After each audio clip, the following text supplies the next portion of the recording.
wakafah, salatu wassalamu ala nabi Mustafa Sayyidina Muhammadin alladhi syafa'atul murtaja wa ala alihi wa ashabi alladhina ala hadimul awfa wa ba'du. Jamaah yang dimuliakan Allah, alhamdulillah kita berada di penghujung bulan Dzulhijjah ya. Kita di minggu-minggu terakhir di bulan Dzulhijjah. Ada dua kalender yang berbeda, ada yang mulai Muharram itu Rabu, ada juga yang Kamis. Jadi mohon maaf, bulan lalu saya tidak bisa hadir karena pulang selesai nyelesain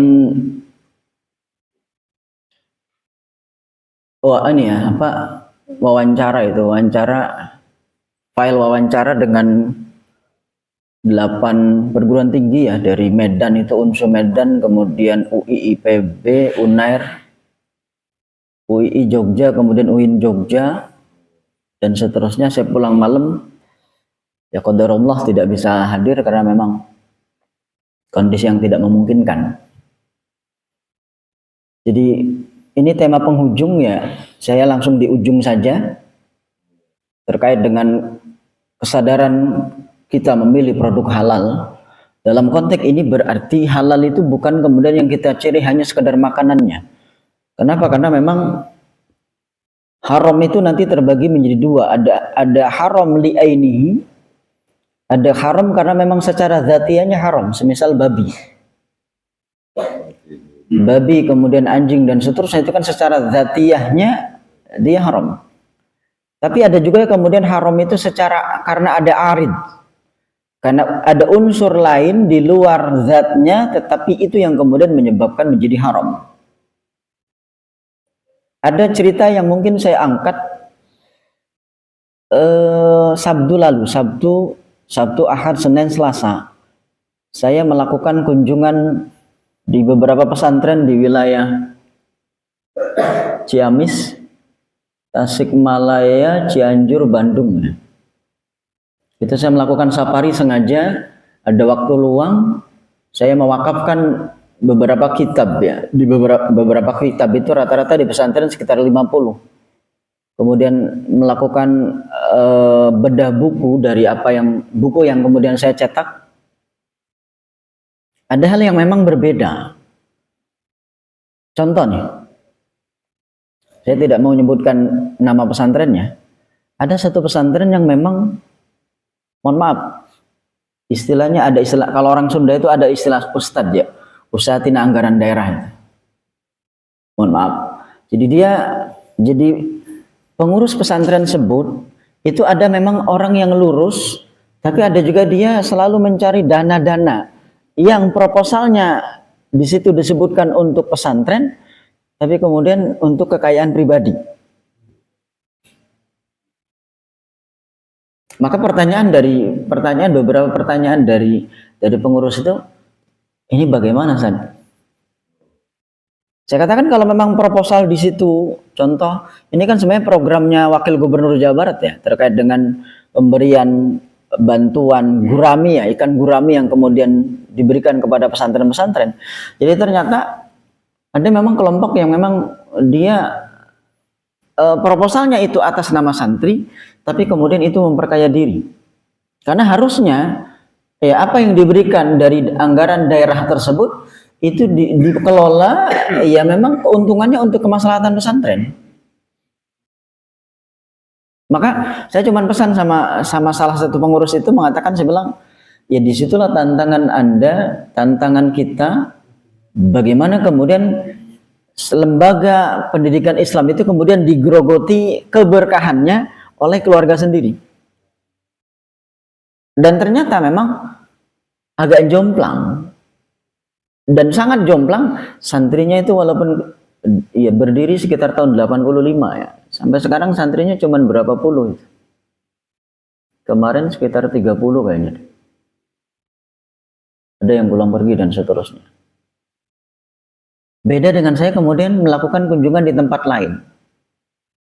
Kiainya masih muda, itu sekitar 35 tahun. Abahnya sudah meninggal, jadi dia generasi kedua. ya. Tetapi apa yang kemudian wasiat yang diberikan oleh abahnya itu sangat kuat diterapkan oleh dia. Jadi dia adalah satu kiai yang memang tidak pernah, ibaratnya mohon maaf, tidak pernah yang namanya terlalu berharap terhadap pemberian santri atau wali santrinya. Jadi waktu luang dia setelah ngisi pengajian itu adalah dia karena memang di wilayah Cikajang ya. Di wilayah Cikajang. Jadi memang di kaki gunung apa itu namanya? Ciparai ya misalnya. Cipurai ya. Jadi dia tanam buncis, dia tanam kol, dia tanam semuanya tuh. Karena memang di situ adalah pusat sayur mayur. Ya, ada kol, ada tomat, karena saya juga kemudian setelah ngisi kajian itu kemudian diberi kesempatan jalan-jalan tuh di sawah ladang yang memang dia tanam dan dia turun langsung itu. Itu padahal berdirinya tahun 9 berapa itu? Tahun 90 berapa itu? Di akhir 90-an. Ya, 99 masalah. Itu santrinya udah ribuan, itu santrinya aja udah ribuan. Belum kemudian yang dari TK sampai kemudian yang sampai TK dan aliyah. Ya saya tanya. Ya karena memang kami ya memang diberikan oleh abah itu ya begitu. Jadi silakan sawah itu urus, kemudian santri juga urus. Ini bicara tentang keberkahannya. Ya, ini bicara tentang keberkahan. Jadi memang ya itu pilihan kita itu adalah mana yang kemudian mau kita ambil.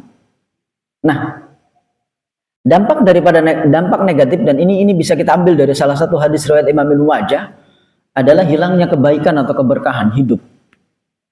Jadi ketika kemudian pekerjaan kita adalah pekerjaan yang tidak halal, kemudian asumsi atau asupan makanan kita adalah hal yang tidak halal, maka efek langsungnya adalah hilangnya kebaikan. Makanya kemarin ya 2 bulan yang lalu saya juga sampaikan bahwa keberkahan kita juga mungkin bisa jadi hilang karena memang pemikiran kita sendiri. Atau mungkin contoh ada juga yang kemudian kita juga diuji oleh ucapan kita sendiri. Bagaimana contoh, jangankan kita, jamaah sekalian, contoh Nabi Ibrahim. Nabi Ibrahim ini kan adalah orang yang sangat dermawan. Semua tamu yang hadir di beliau pasti ya, minimal sapi atau onta yang disembelih. Orang sekarang siapa itu? Sekaya apapun nggak mungkin ibaratnya. Sampai kemudian ada ungkapan yang cukup populer. Jangankan hanya sekedar unta atau sapi, saya kalau punya anak juga saya sembelih itu anak. Itu kan dilalahnya yang kemudian bisa dilihat dalam surah As-Saffat. Ya, bisa dilihat dalam surah As-Saffat mulai dari ayat 100 sampai ayat 112 itu kan bicara tentang kurban. Sampai kemudian disitulah dialog seorang ayah dengan seorang anak. Makanya mohon maaf, orang tua itu harus melihat karena ada beberapa dialog antara ayah dengan anak itu bisa lihat dalam surah Luqman. Ya. Madza ta'buduna min ba'di itu kan, anakku apa yang kau sembah setelah saya wafat. Itu kan dialog ayah dengan anak. Ada juga kemudian apa itu ngapain itu? Yang terkait dengan kemudian ucapan daripada seorang anak itu kan satajiduni, apa itu? Ifal madza tu'mar itu kan satajiduni insyaallah minas sabirin. Jadi disitulah gambaran bagaimana dialog seorang Nabi Ibrahim dengan anaknya. Jadi disinilah bahwa peran orang tua itu harus mau dialog dengan anak. Walaupun itu adalah pilihan sulit. Kenapa? Karena anak yang biasa dialog dengan orang tuanya, dia akan lebih terbuka. Anak yang kemudian biasa dialog dengan orang tuanya, dia juga nanti akan bisa mungkin memberikan solusi alternatif kepada kedua orang tuanya. Atau kemudian bisa juga lihat dialog antara Luqmanul Hakim dengan anaknya. Jadi di Al-Quran tidak ada yang bicara terkait dialog ibu dengan anaknya. Nah disinilah kita sebagai orang tua dalam konteks ini berarti ayah itu harus mau kemudian melakukan dialog dengan anak-anak kita terkait pilihannya. Baik pilihan ketika kemudian kuliah, pilihan terhadap pesantren dan seterusnya. Karena jujur saya semalam miris banget Pak. Lagi ngonsep ini, di rumah ya, sambil beresin hasil penelitian di 8 kampus itu ya di Indonesia terkait dengan pengelolaan zakat wakaf itu. Saya lagi nulis ini, di samping rumah itu ada anak-anak SMP itu, dia ngobrol. Saya emang nggak zaman katanya, kalau mabuk ya minum itu minimal yang 45% lah alkoholnya. Kalau hanya sekedar ngerokok, saya sampai bilang, saya sampai longok itu, Dek, hebat amat ngobrolnya, saya bilang. Usia sekamu udah biasa mabok semua. Itu di samping rumah, Pak. Ya Allah, saya udah miris itu. Ya Allah, anak saya mudah-mudahan nggak begini ini. Nanti kita akan bisa bahas ini. Nah, ada sebuah cerita, hadis panjang riwayat Imam Ibnu Majah. Hadis ini hasan ya. Jadi hadis hasan itu adalah hadis yang kemudian bisa dijadikan sandaran hukum selain hadis sahih. Dari sahabat mulia Salim. Mata saya sudah plus ternyata. Jadi kalau pakai kacamata malah nggak kelihatan. Jadi plus ya min ya. An Salim bin Maula Abi Hudzaifah radhiyallahu taala. Jadi beliau mengatakan bahwa Rasulullah pernah diperlihatkan ketika Isra Mi'raj itu ada kelompok kaum ya. La yuja'anna bi aqwamin yaumal qiyamah ma'hum minal hasanati mithlul jibali tihama. Jadi di akhirat nanti ada kelompok orang yang dia di akhirat nanti membawa amal baik segunung Tihama. Gunung Tihama itu adalah pegunungan panjang antara Yaman sampai Saudi, Pak, yang berada di pesisir Laut Merah. Jadi dia dengan kebaikannya, sholatnya, zakatnya, ibadah hajinya, dan seterusnya, itu ibaratnya amal dia itu segitu, Pak. Kemudian hatta idza ji'a bihim ja'alallahu a'malahum haba'a. Sampai kemudian ketika diperlihatkan, atau dalam artian berarti dihisab, itu kemudian amalan dia itu adalah sebagaimana debu yang berterbangan, Pak. Summa qadzafahum finnar, kemudian mereka dilempar ke dalam api neraka. Maka kemudian faqala Salim kemudian sahabat mulia Salim bertanya, ya Rasulullah, bi abi anta wa ummi, ya halil lana haula'il qaum. Ya Rasul, coba ceritakan kemudian kenapa kemudian kebaikan yang begitu banyak yang dibawa beliau itu kemudian sia-sia. Maka kemudian fawalladzi ba'atsaka bil haqq inni atahawwafu an akuna minhum. Jadi artinya, wallahi ya Allah, mudah-mudahan saya tidak termasuk seperti mereka. Maka kemudian faqala Salim, amma innahum kanu yasumuna. Jadi orang-orang ini dulu di dunia mereka biasa puasa, Pak. Puasa itu bukan sekedar Ramadan saja. Tapi mereka melakukan puasa Senin Kemisnya, kemudian ya di Arafah, kemudian Tarwiyah, kemudian hari-hari lain juga mereka puasa. Wa yusalluna, kemudian juga mereka melakukan ya salat baik wajib atau sunnahnya dan seterusnya.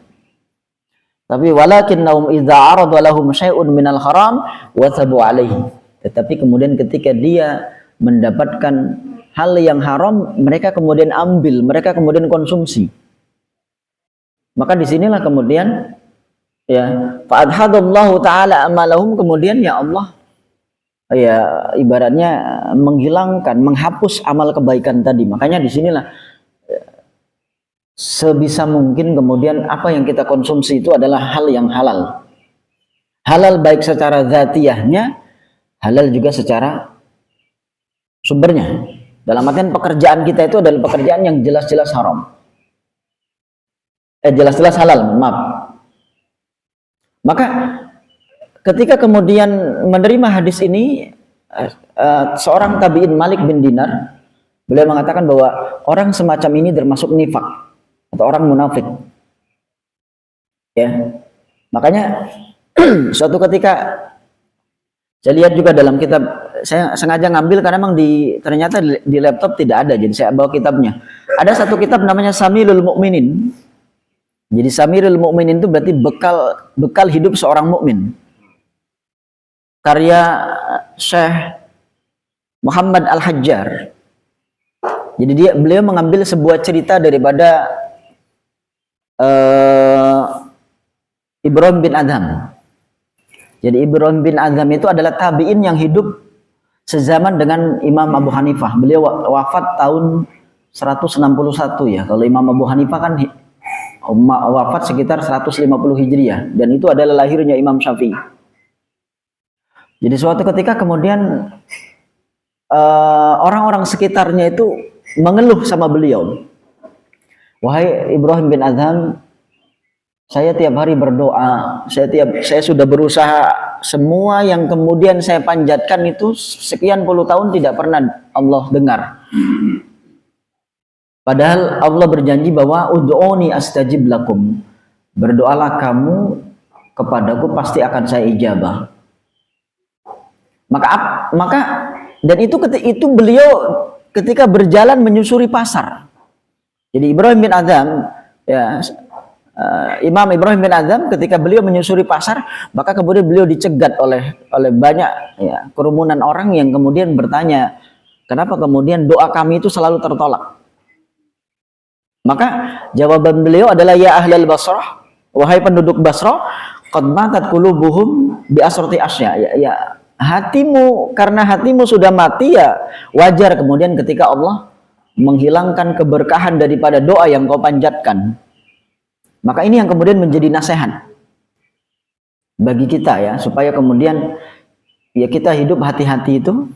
Maka kaifa yustajabu lakum, maka bagaimana kemudian doa itu kemudian diijabah oleh Allah. Jadi indikatornya ada 10. Yang pertama adalah araftumullah wa lam tu'addu haqqahu. Jadi engkau meyakini bahwa Allah sebagai Tuhanmu, tapi engkau tidak pernah sholat, tidak pernah puasa, tidak pernah zakat. Hak Allah itu kan itu sebenarnya. Hak Allah itu bagaimana kemudian kita beribadah hanya kepada Allah tanpa kemudian menyekutukannya. Kenapa? Karena banyak orang sekarang kemudian, ya mohon maaf, kebergantungannya kepada makhluk itu lebih tinggi daripada bergantungnya kepada Allah. Ya. Kemudian qara'tumul Qur'an walam ta'malu bih. Kau baca tiap hari Quran tapi engkau tidak pernah mengamalkan isi daripada Al-Quran tersebut. Ini kan banyak, Pak. Kemudian idda'aitum hubbar rasul wa taraktum sunnatahu. Kau akui bahwa diri kamu adalah orang yang kemudian mencintai Rasul, tapi engkau meninggalkan sunnahnya.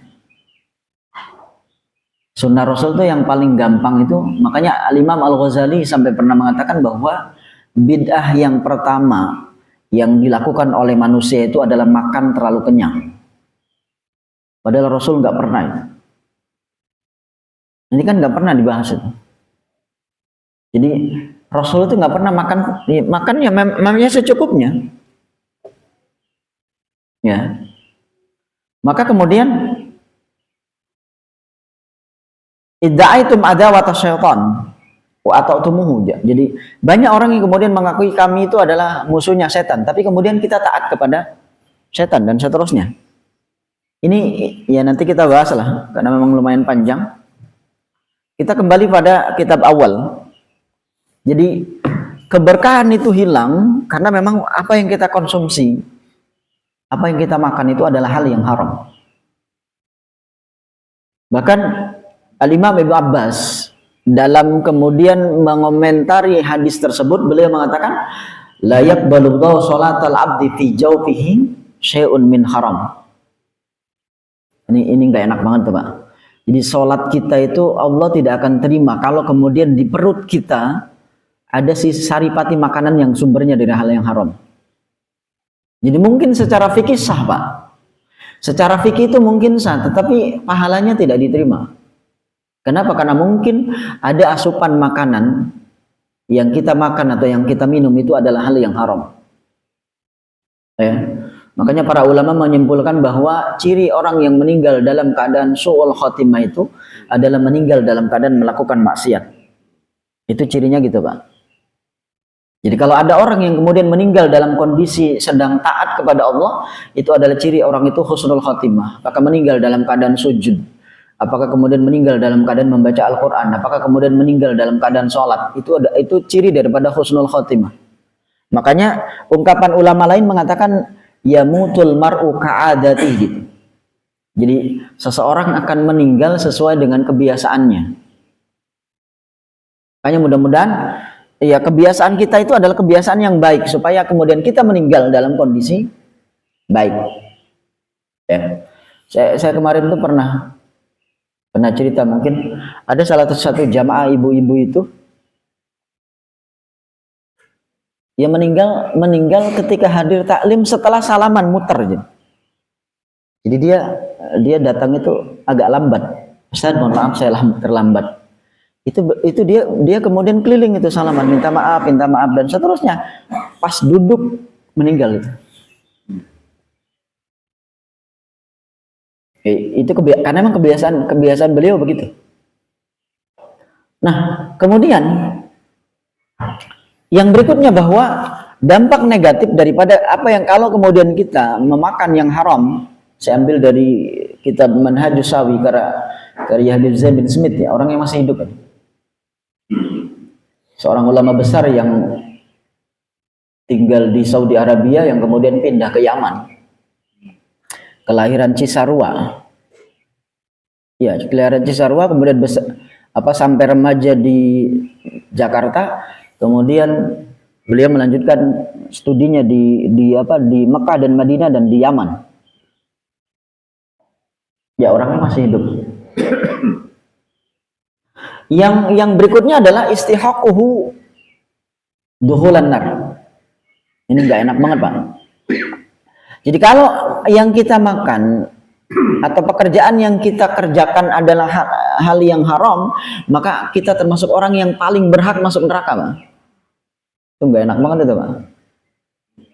Bahkan dalam satu hadis riwayat Imam Bukhari dari Imam Abu Hurairah, nomor hadis 2059.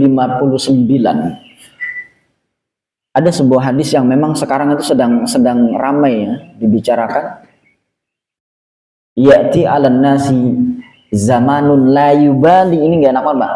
La yubalil mar'u ma akhadha minhu aminal halal atau minal haram. Akan datang suatu masa di mana orang dia akan mengambil apapun, itu nggak peduli apakah itu dari hal yang haram, apakah kemudian dari hal yang halal. Makanya sekarang aib orang sedang diumbar nih, Pak. Sekarang Panji Gumilang kan. Makanya orang soleh itu ketika Allah masih menutupi aibnya, Pak. Makanya saya selalu berdoa, ya Allah, mudah-mudahan kau tutupi aib guru-guru kami. Karena yang dikhawatirkan kemudian ketika tahu guru kita itu kemudian aibnya terbuka, kemudian kita menjadi tidak hormat, Pak. Jadi ketika Allah angkat aib seseorang itu kan bagaimana? Saya contoh, kemarin saya juga baru pulang dari puncak itu acara raker. Saya diskusi dengan salah satu petinggi Baznas. Teman saya ya Profesor Doktor anaknya UI itu Nadra Hussein. Jadi ini mohon maaf, saya tidak buka aib orang ya, dalam artian ini pembelajaran. Ada teman dia diminta supaya menanam tanaman sepanjang depan zaitun. Kemudian setelah kerjaan selesai, dia minta upah kan, dalam artian karena memang perjanjiannya setelah itu dikerjakan, maka kemudian dia dapat bayaran sesuai dengan perjanjian. Apa jawaban daripada Panji Gumilang? Nanti kalau saya punya uang, kalau ente nggak terima, cabut lagi tuh tanaman. Itu padahal dia nanam berhari-hari itu dengan timnya. Dan ternyata memang ini survei ya, beliau juga beliau mengatakan bahwa kenapa kemudian tanahnya begitu luas sampai ribuan hektar? Karena memang dia ada orang saya butuh untuk ini kan. Ini saya punya tanah. Dia hanya bayar kemudian sekitar contoh 10 juta, 20 juta, padahal hektarnya ratusan juta. Dia langsung bikin sertifikat. Makanya tanah itu sebenarnya tanah yang memang rata-rata adalah tanah penduduk sekitar itu yang belum dibayar. Ya, rekeningnya sampai berapa ratusan itu. Yang herannya, nggak tahu kenapa kemudian negara begitu sulitnya kemudian menangkap seorang Panji Gumilang, atau bahkan kemudian katakanlah, saya tidak, kalau membubarkan tidak ya, tapi bagaimana kemudian ya itu kemudian diberesi itu pesantren. Bagaimana kemudian betapa mudahnya HTI kemudian dibubarkan, kan gitu loh. Ini kan ketidakberimbangan pemerintah ya, atau ketidaktegasan pemerintah. Padahal kita tahu bahwa di tahun 80-an apa 90-an MUI sudah mengatakan bahwa pesantren tersebut adalah pesantren yang memang ya berbeda dengan pesantren lain di Indonesia. Tapi kan tidak mau bergerak. Padahal fatwa MUI yang kemudian itu bisa menjadi payung hukum yang segera yang bisa disidik. Ya ini Pak. Ya. Jadi ya'ti 'alan nasi zamanun la yubali itu. Ya la yubalil mar'u ma ahada minu aminal halali aminal haram. Jadi ini yang kemudian banyak. Ya, banyak kemudian hal yang kemudian bisa kemudian menghilangkan keberkahan. Ini juga contohnya. Kemarin saya melakukan diskusi panjang dengan salah satu petinggi Yayasan Badan Wakaf UI ya. Saya lupa namanya, Mas Sorono Muhammad apa siapa tuh. Beliau adalah direktur utama pengelola zakat wakaf di UI ya. Jadi asetnya, income-nya besar itu Pak. 1 tahun itu perguruan tinggi dengan lembaga wakafnya itu bisa sampai 1 tahun itu sekitar 1,5 triliun. Ya, ini penelitian saya terakhir kemarin di UI ya. Dan ya dia punya rumah sakit 5 Pak. Dan rumah sakitnya high semua ya. Rumah sakit 5, punya hotel, kemudian punya SPBU banyak dan seterusnya. Jadi saya tanya, kenapa kemudian bisa mampu ya? Artinya kita yang di UIN aja nggak bisa begitu Pak. Karena di UIN, kalau Bapak tahu, di UIN Jogja saja itu zakat dosennya sebulan tuh nggak nyampe 25 juta Pak. Tapi zakat dosen di UII Pak itu 1 tahun itu 2,5 miliar Pak.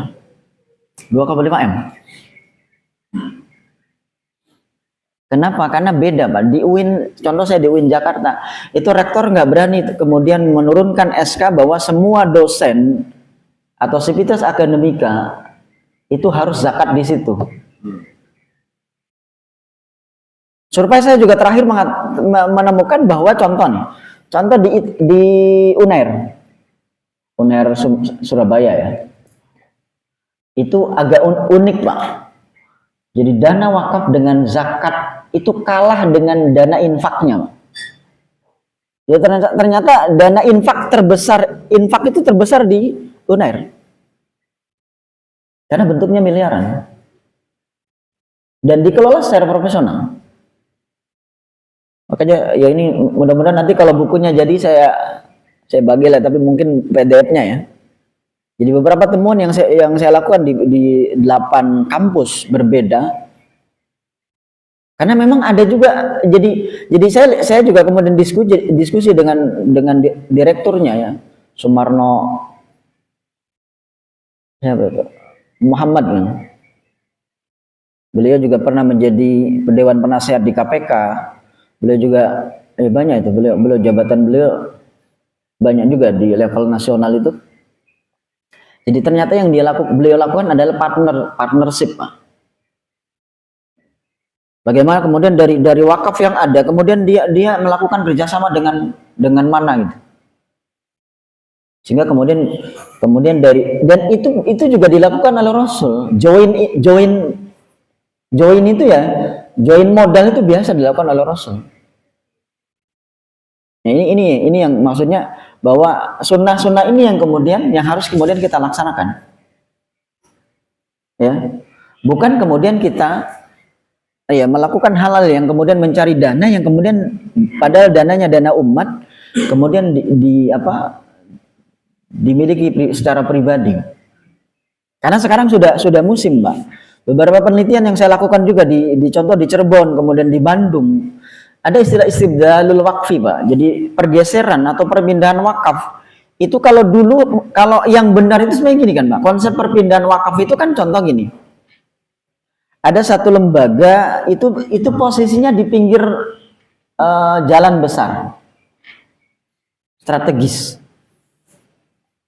Tetapi kemudian dia sudah tidak lagi menampung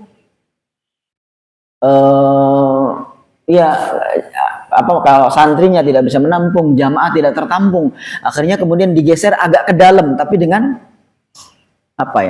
tanah yang lebih luas. Kalau kemudian nilainya sama, secara kebermanfaatan juga minimal sama atau lebih, maka istibdalul wakfi itu boleh. Jadi menggeser posisi tanah wakaf dari depan menjadi ke belakang itu boleh. Asalkan memang ada sisi kebermanfaatan. Itu boleh. Yang terjadi sekarang itu istibdalul wakfi itu repot, Pak. Dari wakaf kemudian berubah menjadi mall. Karena memang kemudian menjadi milik pribadi. Yang lebih parah itu adalah banyak juga yang kemudian mohon maaf di pesantren. Orang tuanya menerima tanah itu sifatnya wakaf, tapi pas turun di generasi kedua, ketiga berubah menjadi waris. Nah, ini banyak, Pak. Kenapa? Karena pemahamannya mengatakan bahwa apa yang milik orang tuanya itu adalah waris. Padahal kalau itu adalah waris, maka ketika kemudian si nazir pengelola tersebut, yaitu wakaf, pengelola tersebut itu kemudian mohon maaf meninggal dan dia tidak bisa meneruskan keturunannya, maka keturunannya harus geser, Pak.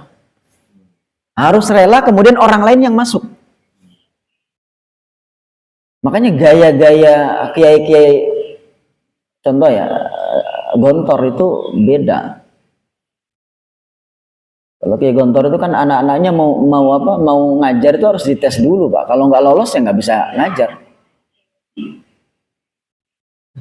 Jadi kiai Gontor itu beliau tidak punya rumah itu yang di pesantren itu adalah rumah apa bahasanya? Ya rumah dinas. Rumah beliaunya di luar.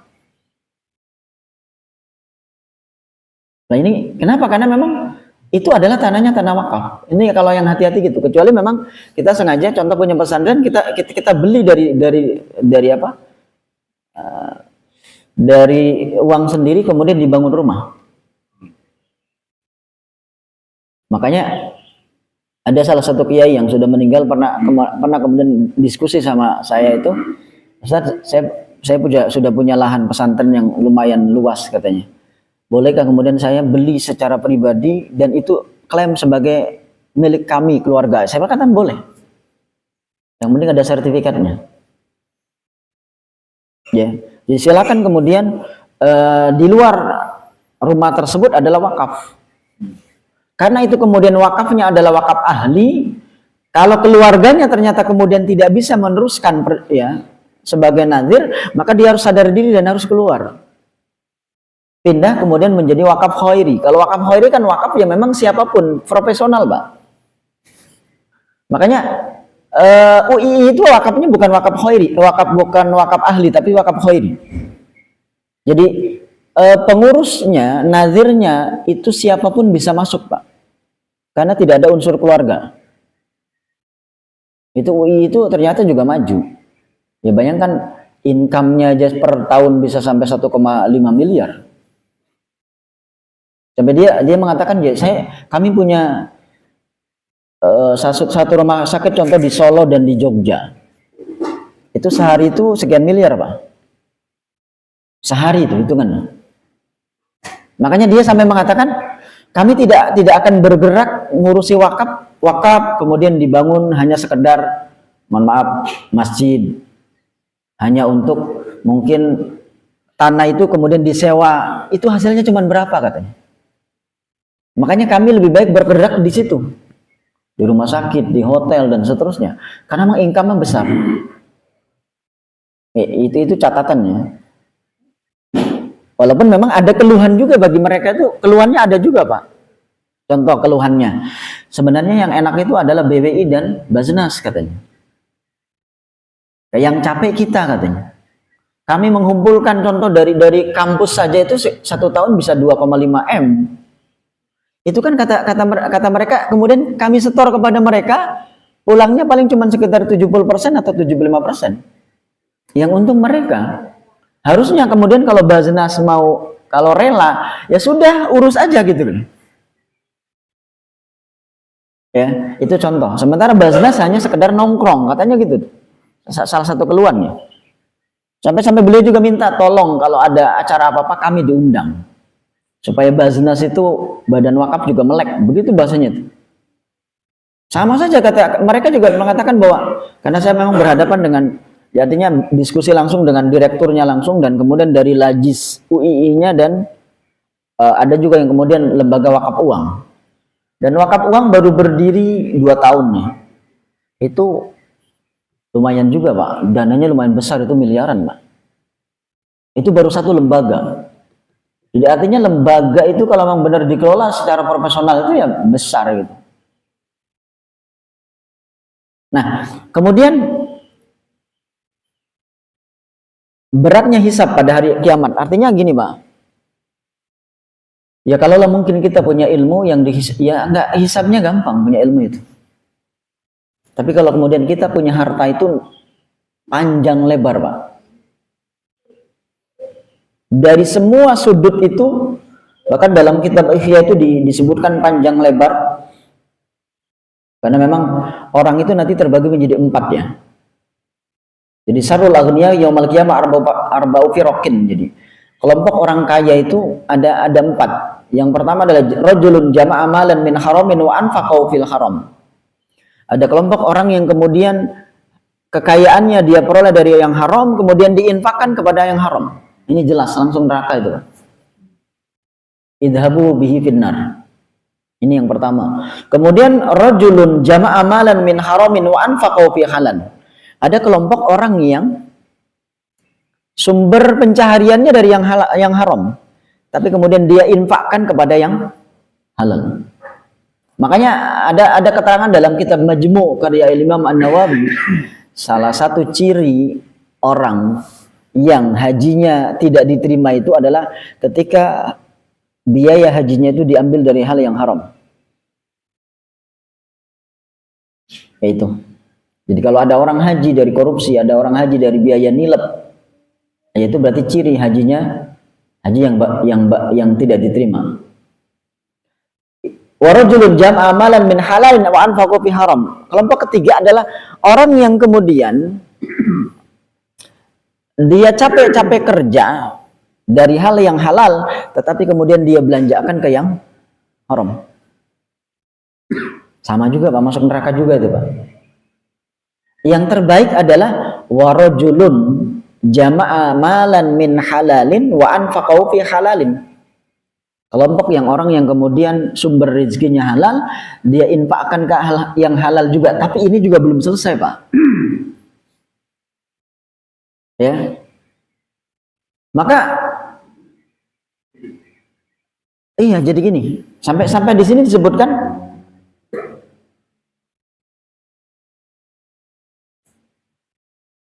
tanya dia, apakah kemudian kekayaannya itu kemudian dia tidak mau berbagi, artinya gini, dia zakatnya iya Pak, dia zakatnya Pak, iya.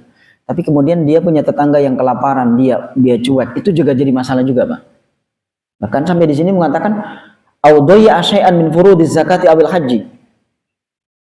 Atau bisa jadi kemudian dia sumber halal kemudian diinfakkan dari ke halal, itu bisa jadi mungkin zakatnya belum beres. Dipelitiki juga Pak. Ada nggak zakat yang belum beres? Ya, adakah kemudian bagian fakir miskin yang belum diterima? Itu masih sampai pada tataran itu Pak. Sampai kemudian Kalau kemudian kekayaan itu kemudian memberikan efek kepada yang lain, apakah dari wajibnya, apakah dari sunnahnya, baru itu kemudian selamat. Jadi harta kita yang halal, walaupun kemudian kita infakkan ke hal yang halal, itu masih ditelisik lagi, Pak. Fakir miskin di sampingnya bagaimana, hitungan zakatnya benar atau tidak. Itu sampai begitu, Pak. Tuh. Allah kafarratta fima amarna kabimin silaturahmi, silaturahminya beres atau tidak. Itu sampai ditelisik begitu, Pak. Wahakil jiron, hak tetangganya. Ini kemarin lagi ramai nih, Pak. Kemarin di rumah itu ramai. Jadi habis kurban. Itu kan orang sekitar kan dapat daging sapi ya, karena kemarin lumayan banyak. Saya juga kebagian nyembelih itu. Ada 8 ya. Ada 8 sapi itu satu di masjid itu. Selang beberapa hari kemudian terjadi banjir besar. Itu 12 rumah itu, Pak, kerendam kotoran sapi, Pak. Kerendam kotoran sapi. Jadi kasurnya apanya itu kan rame. Ya komentarnya macam-macam lah. Kalau saya ngademin. Jadi ini yang kemudian apa ya? Hal yang kemudian tidak bijak. Makanya tidak bijak itu maksudnya gini, Pak. Membuang kotoran itu kan harusnya kalau gini, karena posisi kotoran sapi itu kan lebih banyak dia gumpalan, Pak. Harusnya itu kan dicairkan dulu. Dicairkan dulu dalam arti gini, Pak. Ada penampungan yang sampai dia cair baru dialirkan. Ternyata kemarin itu memang, ya mohon maaf, karena mungkin masa liburan, jadi ada kemudian orang yang biasanya ngurusi itu, ya jadi dia pisah itu, Pak. Rumputnya dibuang dulu, dipisahin dulu, masukin karung, kemudian setelah cair baru kemudian dialirkan. Ternyata kemarin itu tidak. Kadang posisi orangnya nggak ada. Kalau saya cuma 2-3 hari. Itu akhirnya kemudian mampet, Pak, dan terjadi masjid juga sebagian kena itu. Saya cuma ngasih gambaran bahwa dalam konsep fikih Hanafi itu ada yang disebut dengan hakul irtifak. Ya. Jadi kita itu punya tanah itu nggak bisa kemudian kita ego, karena tetangga kita juga punya hak untuk lewat, Pak. Kita punya bangunan, kita juga nggak boleh ego kemudian menutup terlalu tinggi, kemudian tetangga kita tidak punya ventilasi udara, itu dolim, Pak. Kita punya tanah juga punya hak supaya, mohon maaf, apa bahasanya? Ya air yang dari WC tetangga kita juga punya hak untuk lewat, Pak. Makanya andai kata kemudian harus ada istilahnya paralon yang bertumpukan itu nggak masalah. Yang penting ada tetangga di belakang kita yang kemudian bisa mengalir ke depan. Itu sampai segitu. Dan kasus di daerah ya di rumah itu ini yang kemudian masyarakat kurang paham. Walaupun memang pendekatannya ada juga. Kalau saya kemudian pernah juga diskusi dengan peternak ayam ya. Di daerah Depok itu, saya bilang, bagaimana meredam gejolak? Ya gampang, saya bilang, Pak. Jadi Bapak kalau bisa katakan gini, kalau setelah ini solusi alternatif, saya bilang. Bapak setelah panen mohon kemudian disemprot penghilang bau. Kemudian kasih tuh tetangga-tetangga yang memang kebagian baunya itu loh. Kasih berapa kilo. Makanya saya katakan yang punya sapi juga harusnya begitu gitu. Iya kan? Artinya orang-orang yang memiliki efek itu ya, mohon maaf, dari keuntungan apanya itu masyarakat sekitarnya dibagilah rezekinya gitu. Itu juga penting, Pak. Jadi jangan kemudian kita menjadi orang yang, mohon maaf, ketika bertetangga kemudian tidak punya ilmu. Jadi kita nggak boleh, contoh ini kan tanah saya, kemudian ditutup sehingga orang lewat nggak bisa. Itu juga dolim, Pak. Karena ada yang disebut dengan hakul jari, hak orang itu lewat. Makanya dan ini memang sudah kalau nggak salah sudah dibahas ya, sudah bahas terkait dengan hakul irtifak, mungkin tahun berapa itu lupa. Ini yang kemudian di masyarakat. Ya, contoh keluhan. Saya juga memang saya sedang ngurusi rumah ya, contoh di daerah Kayu Manis ini. Ada salah satu tetangga yang dia ngeluh itu, Ustaz, ini gimana katanya? Tetangga saya dia bangun itu tanpa nanya, kemudian agak miring, Mbak. Jadi tanahnya diserobot sekian meter lah. Saya katakan ya, kalau ente berani ngomong, kan ini udah kadung jadi, ya minta ganti ruginya. Tapi kalau kemudian tidak berani, ya silakan. Ya silakan, ya artinya laporkan kepada pengelola dan seterusnya. Ini kan penting, Mbak. Karena kadang-kadang kan kita membangun tembok agak miring, itu kan nggak boleh. Apalagi kocoran kita kemudian jatuh ke tempat tetangga lain. Iya, kalau kitanya seperti Imam Abu Hanifah, Pak. Imam Abu Hanifah itu beliau sabar selama 40 tahun, Pak. Beliau sabar selama 40 tahun, itu air WC tetangganya yang di atas itu selalu ngalir ke beliau. Makanya ketika Imam Abu Hanifah itu kemudian sakit, ternyata Yahudi itu datang, "Wahai Imam, udah berapa hari saya nggak ngelihat engkau. Kenapa?" "Saya sakit, tetanggaku," gitu kan. Maka kemudian tetangga ini ngelihat, ini air dari mana? Sang imam, ya nggak tahu, katanya air dari atas ini, kok baunya nggak enak. Iya, kayaknya air WC. Itu kemudian Yahudi yang tadinya masih Yahudi masuk Islam, Mbak. Cuman kan model kita nggak begitu kan, belum bisa yang begitu loh. Dibayangkan beliau 40 tahun, Mbak. 40 tahun ngepel kotoran tetangganya dari atas. Ini juga, mohon maaf, ini juga harus kita harus jaga betul-betul terkait ventilasi rumah kita itu menutup atau tidak.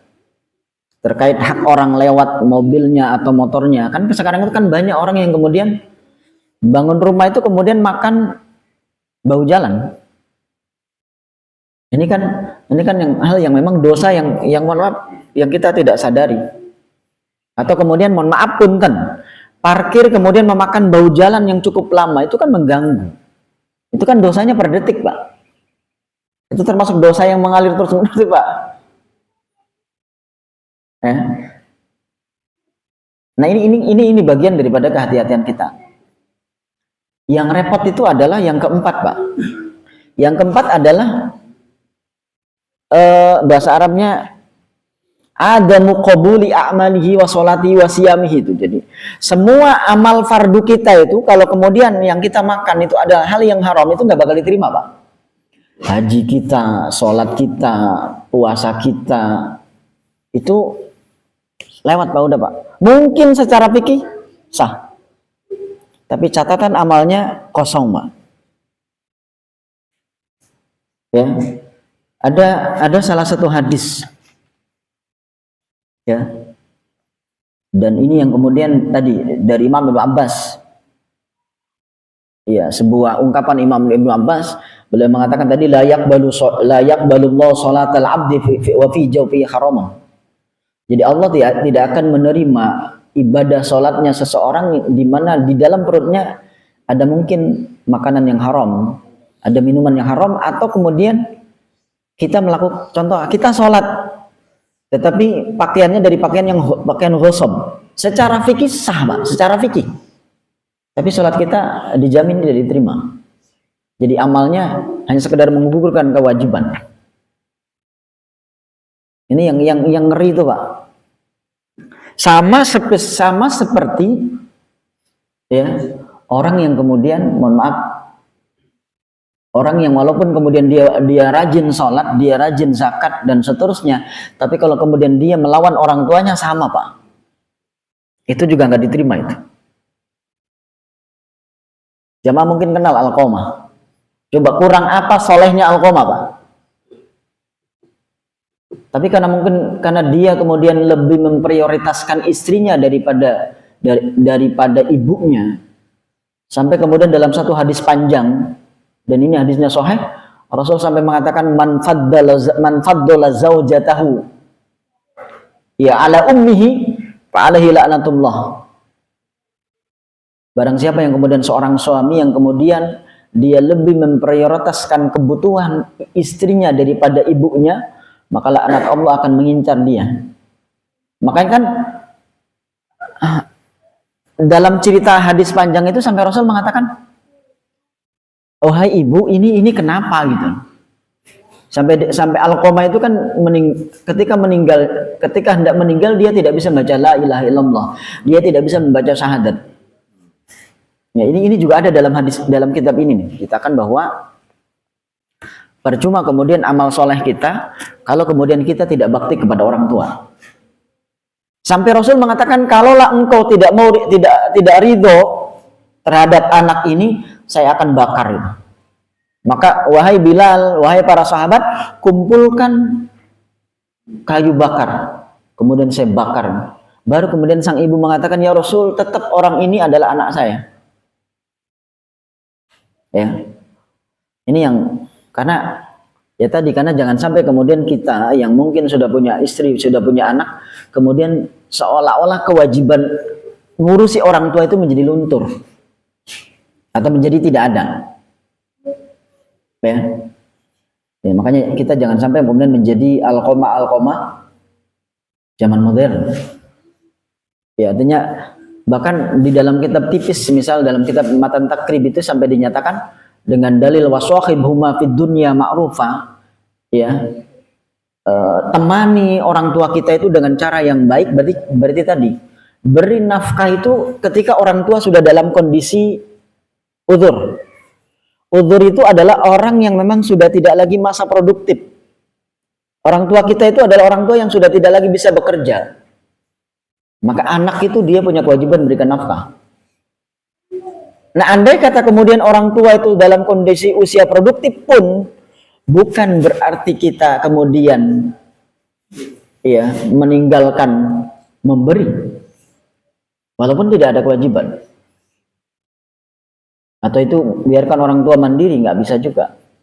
Jadi kewajiban memberikan nafkah itu salah satunya ketika orang tua dalam kondisi sudah uzur, ketika orang tua dalam kondisi sakit apapun, Mbak, sampai pada naudzubillah kondisi orang tua gila, itu semuanya dari anak ya. Ya, itu ada dalam kitab Fathul Qarib atau Matan Takrib. Ya. Jadi makanya ya tadi. Jadi kita yang kemudian sudah ibaratnya sudah secara zahir soleh, itu kemudian jangan kemudian kesolehan kita itu kemudian digerogoti daripada asumsi makanan kita yang tidak halal. Nah, yang terakhir yang kelima, yang kelima adalah la yuwaffiqu li amali sholihat. Makanan yang kita makan ketika dari sumber yang haram itu biasanya tidak mendorong kita untuk melakukan amal soleh. Ya, makanya ya orang itu kan tergantung posisinya ya. Kalau memang posisinya korupsi ya dia akan mencari peluang apapun. Mudah-mudahan perusahaan ini keuntungannya banyak biar bisa diambil. Ya, makanya kalau orang yang alim dia ya Allah mudah-mudahan orang sekitar selanjutnya itu juga bisa penerus. Itu kan rata-rata begitu. Kalau orang baik, beda dengan maling, Pak. Kalau maling kan mudah-mudahan cuma orang itu di sekitar saya kaya semua supaya bisa diambil. Kenapa? Karena asupannya adalah dari yang haram. Ya. Jadi ini yang berat itu, Pak. La yuwaffiqu li amali sholihat. Asumsi makanan yang kita makan itu kalau dari yang haram, maka pada umumnya itu tidak akan bisa membawa kebaikan. Ya. Jadi dia sholatnya malas dan seterusnya. Jadi bahkan dalam redaksi lain itu adalah keturunannya, Pak. Keturunannya juga kemudian tidak menjadi anak-anak yang soleh dan seterusnya. Itu ya, Pak, hal yang bisa didiskusikan hari ini. Mohon maaf kalau ada hal yang perlu ditanyakan. Jadi saya tidak sempat nerjemah juga, mohon maaf, karena memang deadline semalam saya harus nyelesain itu apa penelitian yang 8 kampus itu. Monggo. Jadi saya bisa hanya sekedar poin-poinnya saja, 5 poin ini. Silakan kalau ada hal yang perlu ditanyakan dari pertemuan kita hari ini. Monggo.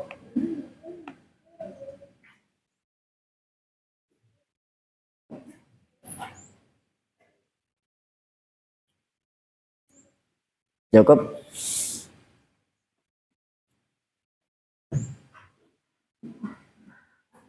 Ya, kalau cukup, terima kasih atas kebersamaannya. Mudah-mudahan